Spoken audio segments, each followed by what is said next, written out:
Street fighting is an attitude. It's a philosophy, a thought process of outthinking your competition, not outspending them. Street fighters think differently than most people. They solve problems creatively. They take advantage of opportunity without spending a fortune. Let me tell you a story about a very successful stockbroker. He used to drive to work every day on the East Coast. Before he'd get to work, he'd have to pay a toll. Before this stockbroker would pay his toll, the first thing he would do is look in his rearview mirror. Now, if in that mirror he saw a Cadillac, a Lincoln, Mercedes, any kind of car of that stature, he not only paid his toll, he paid the toll of the person behind him.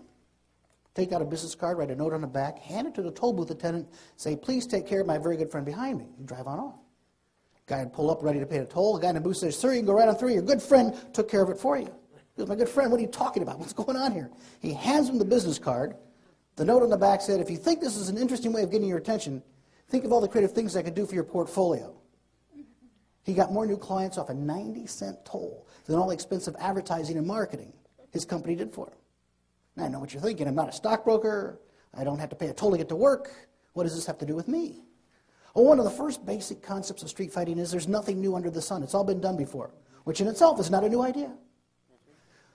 But we look for small improvements on existing successful programs. Find something that works, modify it, adapt it, adjust it, tweak it a little bit, make it work for you. One of my favorite examples of beating the big guys has happened in Denver, Colorado. Mom and pop pizza chain. Had 3 units specializing in pizza delivery. That's all they did. Kids ran one unit, another kid ran another unit, mom and dad ran the main unit. They lived and died by their yellow page advertising. Back then, you wanted a pizza delivered, you looked in the pizza section of the yellow pages, and there on page 3 was this little ad, but it worked fine for years. Then Domino's started their major expansion. And they started going across the country, they move into Denver, they sell a bunch of franchises, they start spending a fortune in advertising, including a full-page yellow page ad. Now, this is the first time you ever saw a yellow page ad full size in Denver. This had red and blue, so you can imagine on a monthly basis it cost a fortune.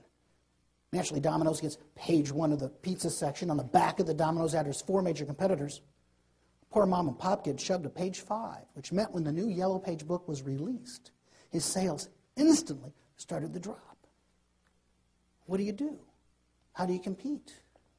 Well, he was a street fighter. Within 10 days, he runs a campaign that says, "Bring us the Domino's yellow page ad out of the phone book and to my locations, I'll give you 2-for-1 pizzas." People were ripping them out and bringing them in. They were going in the phone booths and ripping them out. You couldn't find a Domino's yellow page ad anywhere in Denver. Domino's was upset.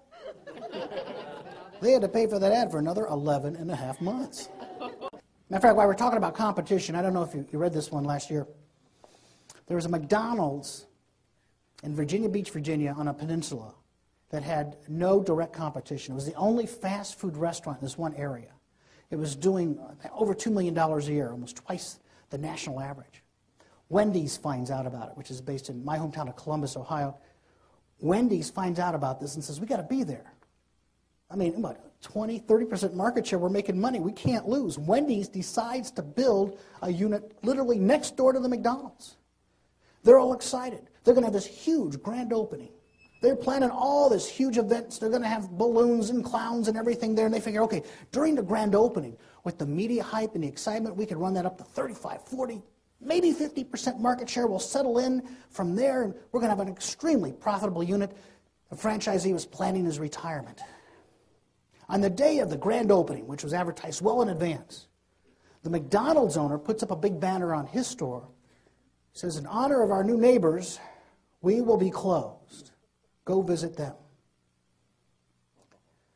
Now, Wendy's was anticipating 40 to 50% market share that day.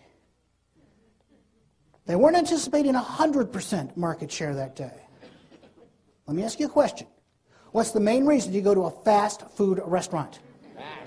Okay, now if you're standing in line for an hour and a half to get your double with cheese, a side of chili, are you going to be happy?